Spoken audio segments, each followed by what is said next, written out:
ಪ್ರಿಯರಾದವರೇ, ಯೇಸುಕ್ರಿಸ್ತನ ನಾಮದಲ್ಲಿ ನಿಮಗೆ ನನ್ನ ಪ್ರೀತಿಯ ವಂದನೆಗಳು. ಹೇಗಿದ್ದೀರಾ? ಚೆನ್ನಾಗಿದ್ದೀರಾ?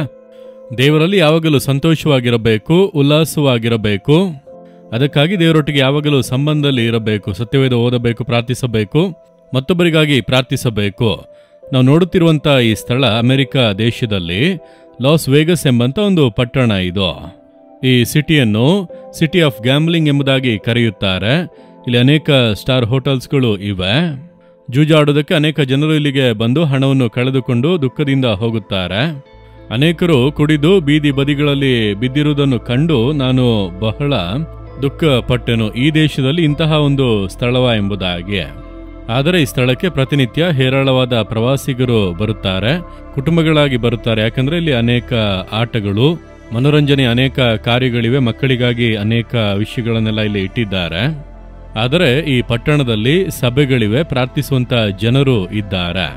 ಆದ್ದರಿಂದಲೇ ಈ ಪಟ್ಟಣಕ್ಕೆ ಬರುವಂತೆ ದೇವರು ಕೃಪೆ ಮಾಡಿದರು. ಅನೇಕ ವರ್ಷಗಳ ಹಿಂದೆ ಒಬ್ಬ ಪಾಸ್ಟರ್ ಈ ಪಟ್ಟಣದಲ್ಲಿ ಆರಾಧನೆಗೆ ನನ್ನನ್ನು ಕರೆದುಕೊಂಡು ಬಂದರು. ಈ ಪಟ್ಟಣದ ಕುರಿತಾಗಿ ನಾನು ಬೇರೆ ರೀತಿ ಕೇಳಿದ್ದೆ, ಇಲ್ಲಿ ಸಭೆಗಳು ಕೂಡ ಇದೆಯಾ ಎಂದು ಬಂದು ಆರಾಧನೆಯಲ್ಲಿ ಸಂದೇಶ ಕೊಟ್ಟೆ. ನಂತರ ನೋಡುವಾಗ ಇಲ್ಲಿ ದೊಡ್ಡ ಸಭೆಗಳೆಲ್ಲ ಇದೆ, ಪ್ರಾರ್ಥಿಸುವಂತ ಅನೇಕ ಜನರು ಇದ್ದಾರೆ. ಒಂದು ಗುಂಪು ಜನರು ಈ ಪಟ್ಟಣಕ್ಕಾಗಿ ಪ್ರಾರ್ಥನೆ ಮಾಡುತ್ತಾ ಇರುವುದನ್ನು ನೋಡಲು ಸಾಧ್ಯವಾಯಿತು. ಈ ಪಟ್ಟಣದ ಉಜ್ಜೀವನಕ್ಕಾಗಿ ನಾವು ಮುಂದುವರೆದು ಪ್ರಾರ್ಥಿಸಬೇಕು. ಆದ್ದರಿಂದಲೇ 3 ದಿನದ ಉಪವಾಸ ಪ್ರಾರ್ಥನೆ ನಡೆಸುವುದಕ್ಕೆ ಇಲ್ಲಿ ಬಂದಿದ್ದೆವು. ಸರಿ, ಇಲ್ಲಿ ನೋಡಿರೆ ದೊಡ್ಡ ದೊಡ್ಡ ಎತ್ತರವಾದ ಕಟ್ಟಡಗಳು, ಅನೇಕ ಸ್ಟಾರ್ ಹೋಟೆಲ್ಸ್ಗಳು, ಬಹುಮಹಡಿ ಕಟ್ಟಡಗಳು ಇರುವುದನ್ನು ಇಲ್ಲಿ ನೋಡಬಹುದು. ಸರಿ, ಇಂದು ದೇವರು ನನಗೆ ಯಾವ ವಾಕ್ಯವನ್ನು ಹೇಳುತ್ತಾರೆ ಎಂಬುದಾಗಿ ಕೇಳುತ್ತೀರಾ? ಧರ್ಮೋಪದೇಶ ಕಾಂಡ 31ನೇ ಅಧ್ಯಾಯ 6ನೇ ವಾಕ್ಯ. ನೀವು ಶೂರರಾಗಿರಿ, ಧೈರ್ಯದಿಂದಿರಿ, ಅವರಿಗೆ ಅಂಜಬೇಡಿರಿ, ಕಳವಳಗೊಳ್ಳಬೇಡಿರಿ. ನಿಮ್ಮ ದೇವರಾದ ಯೆಹೋವನೇ ನಿಮ್ಮ ಸಂಗಡ ಇರುತ್ತಾನಲ್ಲ. ನೀವು ಯಾರಿಗೆ ಭಯಪಡುತ್ತಾ ಇದ್ದೀರಿ? ಯಾರೊಬ್ಬರಿಗೆ ಭಯಪಡುತ್ತಾ ಇದ್ದೀರಲ್ಲ? ನೀವಿರುವಂಥ ಸ್ಥಳದಲ್ಲಿ ಯಾರೋ ಡಿಸ್ಟರ್ಬ್ ಮಾಡುತ್ತಾ ಇದ್ದಾರೆ, ನಿಮ್ಮ ಬಿಸ್ನೆಸ್ ಅನ್ನು ಯಾರೋ ಡಿಸ್ಟರ್ಬ್ ಮಾಡುತ್ತಾ ಇದ್ದಾರೆ, ನೀವು ಕೆಲಸ ಮಾಡೋ ಸ್ಥಳದಲ್ಲಿ ಯಾರೋ ಡಿಸ್ಟರ್ಬ್ ಮಾಡುತ್ತಾ ಇದ್ದಾರೆ. ಯಾರೋ ಒಬ್ಬ ವ್ಯಕ್ತಿ ಅಥವಾ ಒಂದು ಗುಂಪು ಅಥವಾ ಮೇಲಧಿಕಾರಿ ಅಥವಾ ಸಂಬಂಧವೇ ಇಲ್ಲದವರು ಅಥವಾ ಸರ್ಕಾರಿ ಅಧಿಕಾರಿಗಳು ಬೆದರಿಸುತ್ತಾ ಇದ್ದಾರಾ? ಭಯಪಡಬೇಡಿ. ದೇವರು ಹೇಳುತ್ತಾರೆ, ಅವರಿಗೆ ನೀವು ಭಯಪಡಬೇಡಿರಿ, ಯಾಕಂದ್ರೆ ಕರ್ತನು ನಿಮ್ಮ ಸಂಗಡ ಬರುತ್ತಾನೆ. ನೀನು ಅಲ್ಲಿ ಬಾ ವಿಚಾರಿಸಬೇಕು, ಇಲ್ಲಿ ಬಾ ವಿಚಾರಿಸಬೇಕು ಎಂದು ಹೇಳುತ್ತಾರ. ಕರ್ತನು ಸಂಗಡ ಬರುವನು. ನಾವು ಮೊದಲನೇದಾಗಿ ದೇವರ ಮನೆ, ಅದೇ ಮೊದಲು ಕಟ್ಟಲ್ಪಟ್ಟಂತ ಕಟ್ಟಡ.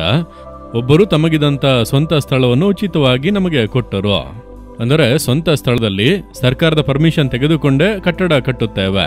ಅದಕ್ಕೆ ವಿರೋಧ ಮಾಡಿ ಸಮಸ್ಯೆಯನ್ನು ಎಬ್ಬಿಸಿ ಒಬ್ಬ ಸರ್ಕಾರಿ ಅಧಿಕಾರಿ, ಒಬ್ಬ ತಹಶೀಲ್ದಾರ್, ಅವರು ಒಂದು ಮತ ಭಯೋತ್ಪಾದನಾ ಸಂಘಟನೆಗೆ ಸೇರಿದವರು. ಅವರು ನಾವು ವಿಚಾರಿಸಬೇಕು, ಕಮ್ ಟು ಆಫೀಸ್ ಎಂಬುದಾಗಿ. ಇದು 40 ವರ್ಷಗಳ ಹಿಂದೆ. ನಮಗೆ ಇದೆಲ್ಲ ಅಷ್ಟು ಅಭ್ಯಾಸ ಇಲ್ಲ. ಪೊಲೀಸ್ ಸ್ಟೇಷನ್ ಅಲ್ಲಿ ವಿಚಾರಣೆ, ಈಗ ತಹಶೀಲ್ದಾರ್ ವಿಚಾರಣೆಗಾಗಿ ಕರೆದಿದ್ದಾರೆ. ಹೀಗೆಲ್ಲ ಹೋಗಿ ಅಭ್ಯಾಸ ಇಲ್ಲ. ಒಂದು ರೀತಿ ಭಯ. ಆರಂಭದಲ್ಲಿ ನಾನು ಬಹಳ ಭಯಪಟ್ಟೆ. ನಮ್ಮ ಪ್ರಾರ್ಥನಾ ಗುಂಪಿನಲ್ಲಿ ಎಲ್ಲರೂ ಪ್ರಾರ್ಥಿಸುತ್ತಾ ಇರಿ, ನಾನು ಅಧಿಕಾರಿಯನ್ನು ಸಂಧಿಸಬೇಕು ಎಂದು. ಆಗ ದೇವರು ಹೇಳಿದರು, ಭಯಪಡದೆ ಹೋಗು, ನಾನು ಸಂಗಡ ಬರುತ್ತೇನೆ. ದೇವರು ಸಂಗಡ ಬಂದರೆ ಸಾಕು. ಅಲ್ಲಿ ನೋಡಿ, ಮನುಷ್ಯರ ದಯೆಯನ್ನು ದೇವರು ಹುಟ್ಟಿಸಿದರು. ನಮಗೆ ಒಳ್ಳೆ ಅನುಕೂಲವಾಗಿ ಮಾತನಾಡುವಂತ ಲಾಯರನ್ನು ನಮಗೋಸ್ಕರ ಎಬ್ಬಿಸಿ ಅವರು ಬಂದು ಮಾತನಾಡಿದರು. ನೋಡಿರಿ, ಅಷ್ಟೇ, ಆ ತಹಶೀಲ್ದಾರ ನಡುಗಿ ಬಿಟ್ಟರು. ಅವರ ಸ್ವಂತ ಜಾಗ ಸರ್ಕಾರದ ಪರ್ಮಿಷನ್ ಒಂದಿಗೆ ಕಟ್ಟುತ್ತಾ ಇದ್ದಾರೆ. ಅವರನ್ನು ಬೆದರಿಸಲು ನೀವ್ಯಾರು? ನೀವು ಕೋರ್ಟಿಗೆ ಬರಬೇಕಾಗಿ ಬರುತ್ತದೆ ಎಂದು ಹೇಳಿದ ಕೂಡಲೇ ನಡುಗಿ ಬಿಟ್ಟರು. ಕೆಲವೊಮ್ಮೆ ಹಾಗೆ ನಿಮ್ಮನ್ನು ಬೆದರಿಸುವ ಹಾಗೆ ಮನುಷ್ಯರು ಎದ್ದೇಳುತ್ತಾರೆ. ನಮಗೆ ತಿಳಿಯದೇ ಇರುವುದನ್ನು ಕಂಡು ಅವರು ಭಯಪಡಿಸುತ್ತಾ ಇರುತ್ತಾರೆ. ಆದರೆ ದೇವರು ನಮ್ಮ ಸಂಗಡ ಬಂದರೆ ಸರಿಯಾದ ವ್ಯಕ್ತಿಯನ್ನು ನಮಗೋಸ್ಕರ ಎಬ್ಬಿಸುವರು, ಮಾತನಾಡುವಂತೆ ಮಾಡುವರು, ಜಯ ಕೊಡುವರು.